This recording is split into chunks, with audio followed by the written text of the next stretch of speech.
So our next guest is Peter Szijjártó, who is the Hungarian foreign minister. You see him there. Minister, you've tweeted, no matter how much Zelensky threatens, blackmails or tries to pressure us through Brussels, Hungary will not support Ukraine's EU accession. You're going about the will of 2 million Hungarians, as referring to the vote. But surely there's an argument that says a Hungary in the EU is more likely to follow the human rights and restrictions and regulations that you are seeking. Sorry, I beg your pardon, Ukraine in the EU is more likely to be a partner than outside the EU. Well, first of all, thank you for the invitation again, Richard. Great seeing you after 2 long years. Thank you for giving me the chance to explain Hungary's position. So the thing is that when you think about the enlargement of the European Union, then the major issue is that you want the new member states inside the European Union which make you stronger. And Ukraine would definitely not make European Union stronger. To the contrary, a country at war would import the war itself to the European Union, which we don't want. The current state of Ukraine would weaken the European Union pretty much. Plus, you see that the proposal of the European Commission for the next 7 years would include more than 300 billion euros of support to Ukraine, which is not fair, which is unacceptable for us. We don't want the money of the Hungarian taxpayers to be brought to Ukraine. So under the current circumstances, we definitely do not support Ukraine joining European Union. The enlargement should serve the goal of strengthening the European Union, making it safer.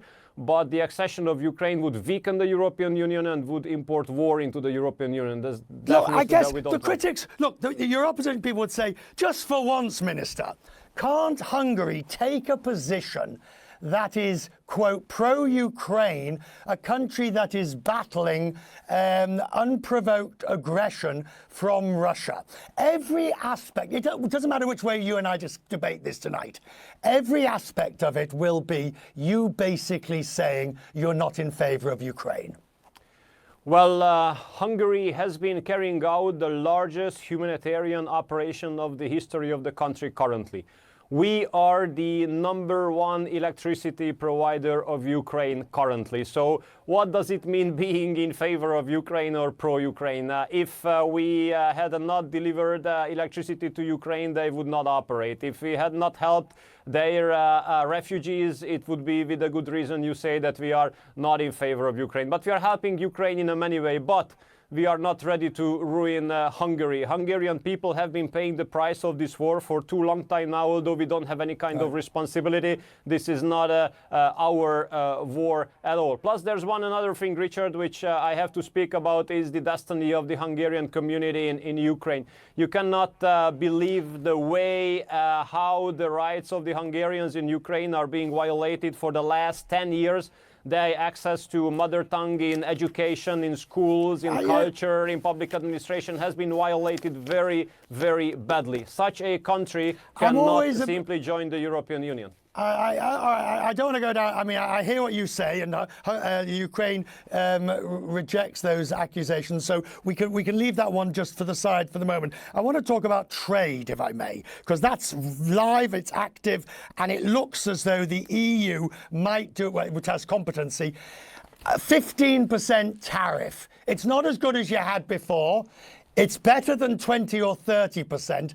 Can Hungary and Hungarian business live with a 15% tariff with the United States?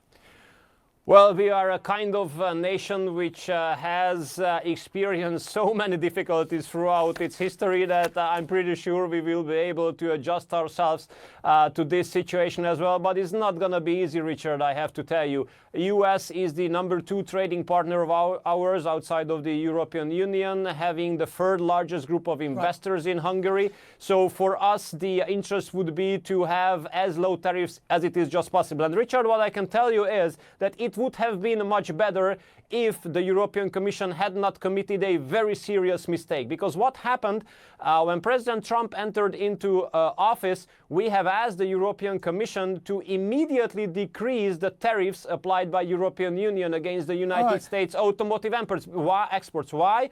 Because European Union applied 4 times higher tariffs on the US automotive industry than vice versa. If the European Commission had decreased the tariffs on the US automotive industry, I think now we would be in a much better position. So it's a shame that the European Commission was not able to get to a better situation. Do you have confidence in the negotiators on behalf of the EU to do a deal that will be a good one for Europe, for you, for Hungary? Do you, basically, have you got confidence in the lot that are doing it? Look, the leadership of the European Union is extremely weak. They are inappropriate. They were not able to make a good deal in favor of Europe in the last, I don't know how many long years. Under this European leadership, the competitiveness of the European Union is decreasing very badly. European Union used to be a strong player in global politics and global economy, but this is unfortunately the past. Why? Because the European leaders have screwed it up. You would not be surprised that I'm going to raise LGBT issues in Hungary, particularly the Pride, the ban on the Pride March. Now, I understand that because of the law that says divergence from self-identity, sex at birth, sex change, and homosexuality, I understand that by the definition of that law, yeah, probably the Pride March has to be banned because it is an expression of homosexual love. I also hear your point of view. And you've said it a million times, you've said it on this programme. You can love whoever you like in Hungary. The problem is that me and my husband can't hold hands in Budapest, can we? Because that might just be a public display of affection of homosexuality, and we could end up getting fined, couldn't we? No, look,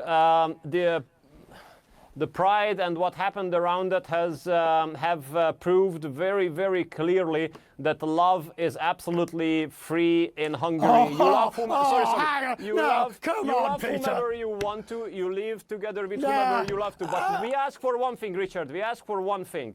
That do not behave in a provocative, embarrassing, impolite way on open streets. This is the only thing what we expect from the people. And I think if you have some images from some pride marches in some European cities, you totally understand what I mean. There are kids on the streets, there are kids watching TV, so behaving in an impolite, embarrassing way on open areas is unacceptable. In the meantime, Richard, you love whomever you want to, you live together with whomever you want to. The state has no role in that. But the only reason that we're seeing the pictures now that you can see on the screen in front of you is because they didn't follow the ban. They did have the march. And I ask you again, Minister, me and my husband holding hands in Budapest, do we risk being arrested? No, come on. Why do you say that? No, absolutely not. You are welcome. Come with your husband to Budapest. You will enjoy. And we will thank you, sir. In fact, we'll have you to dinner in a street, in a cafe in Budapest, because that's right. It's a wonderful city. And I'd certainly look forward to it. Thank you very much, Minister, for joining us. Thanks a lot. A good discussion. Thank you.